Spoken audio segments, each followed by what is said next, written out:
আসসালামু আলাইকুম, সবাইকে স্বাগতম। প্রিয় শিক্ষার্থী বন্ধুরা, আজকে আমি এই যে এইচএসসি হিসাব বিজ্ঞান প্রথম পত্রের সপ্তম অধ্যায়ের কার্যপত্র সম্পর্কিত দিনাজপুর বোর্ড 2025 সালে যে প্রশ্নটা এসেছিল, ওই প্রশ্নটির সমন্বয় জাবেদা কিভাবে করা যায় সহজভাবে আলোচনা করার চেষ্টা করব। খ নম্বরে সমন্বয় জাবেদা করতে বলেছিল। আর সমন্বয় জাবেদা যদি ঠিক মতো না পারি তাহলে কিন্তু কার্যপত্র করা কঠিন হবে। কারণ কার্যপত্র সহজে শেখার বা সহজভাবে সমাধানের অন্যতম প্রধান শর্ত হচ্ছে সমন্বয় জাবেদা ভালো মতো পারতে হবে। তাই আমি সমন্বয় জাবেদাটা করে দিব।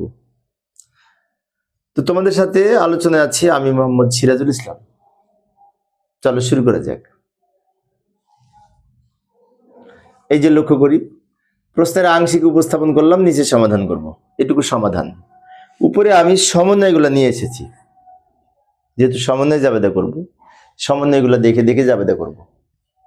প্রশ্ন কিন্তু আরো ছিল, রেয়ামিল ছিল। রেয়ামিল এখানে ধরবে না, কোন জায়গায় রাখবো, রাখার জায়গা নাই, তাই না?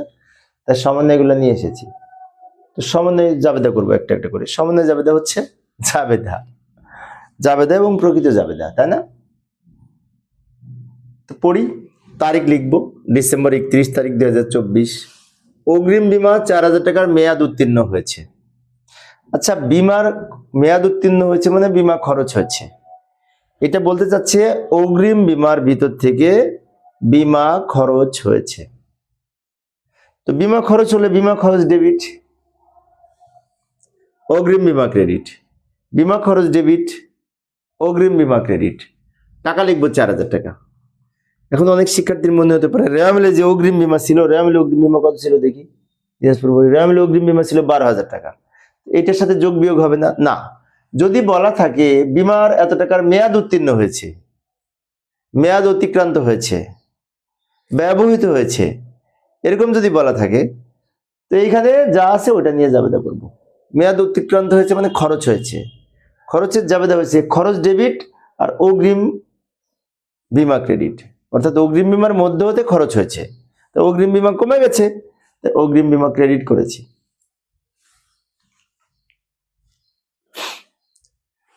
2 নম্বর জাবেদাটাতে একদম সহজ, বেতন বকেয়া রয়েছে, তাই না? এটা পারবে সবাই। বেতন হিসাব ডেবিট, বকেয়া বেতন ক্রেডিট। টাকা লিখবো 4000 টাকা। আচ্ছা, আমি ব্যাখ্যা লিখছি না, ব্যাখ্যা তোমরা পারবে। এই প্রথমটা যদি ব্যাখ্যা লিখতে বলতো তাহলে লিখতাম বীমা খরচ সমন্বয় করা হলো। পরেরটা যদি ব্যাখ্যা লিখতে বলতো তাহলে লিখতাম বকেয়া বেতন সমন্বয় করা হলো। একদম সহজ। ব্যাখ্যা তোমরা পারবে, ব্যাখ্যা লিখতে গেলে আমি জায়গা পাবো না, সেই জন্য লিখছি না। 3 নম্বরে বলছে সরল রৈখিক পদ্ধতিতে 10% অবস্থায় ধরতে হবে। আচ্ছা, রেয়ামিলে আসবাবপত্র কত ছিল? 50,000 টাকা, 50,000। আর এখানে বলেছে আসবাবপত্রের উপর সরল রৈখিক পদ্ধতিতে 10% অবস্থায় ধরতে হবে। সরল রৈখিক পদ্ধতি মানে কি? প্রতি বছরের অবস্থায় সমান হয়, সরাসরি 10% অবস্থায় কাটবো। যদি ভগ্নাংশেষ মূল্য থাকতো তাহলে তো বাদ যেত, তাই না? ও, এটা তো সপ্তম অধ্যায়ে আমরা করতেছি। অষ্টম অধ্যায়ে কিন্তু অবচয় সম্পর্কিত তোমাদের প্রশ্ন, ওইখানে কিন্তু অবচয় সম্পর্কিত আমরা অনেক প্রশ্ন শিখবো। যাই হোক, জাবেদা করব এই অবচয় খরচ ডেবিট, পুঞ্জীভূত অবস্থায় ক্রেডিট। টাকা লিখবো রেয়ামিলে 50,000, 50,000 টাকা দেওয়া আছে আসবাবপত্র, তার উপর 10% হিসেব করে 5,000 টাকা। রেয়ামিলে যা লেখা আছে তার উপর 10% কাউন্ট করে 5,000 টাকা পেয়েছি।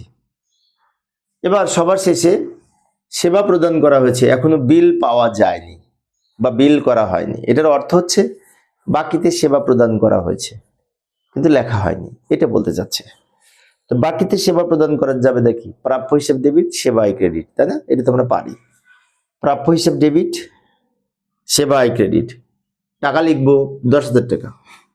প্রাপ্য হিসাব ডেবিট, সেবা আয় ক্রেডিট। টাকা লিখবো 10,000, 10,000 টাকা, তাই না? সহজ আছে।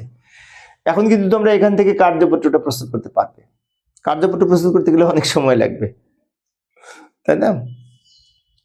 কার্যপত্র এটা খ নাম্বার করে দিলাম আমি, এখান থেকে দেখে দেখে কার্যপত্র প্রস্তুত করবে। তো প্রিয় শিক্ষার্থী বন্ধুরা, এ ছিল আজকের আলোচনা। শিক্ষার্থীদের অনুরোধে আমি অল্প অল্প করে আলোচনা করি যাতে শিক্ষার্থীরা বোরিং ফিল না করে। পরের ক্লাসে দেখার আমন্ত্রণ রইল। খোদা হাফেজ।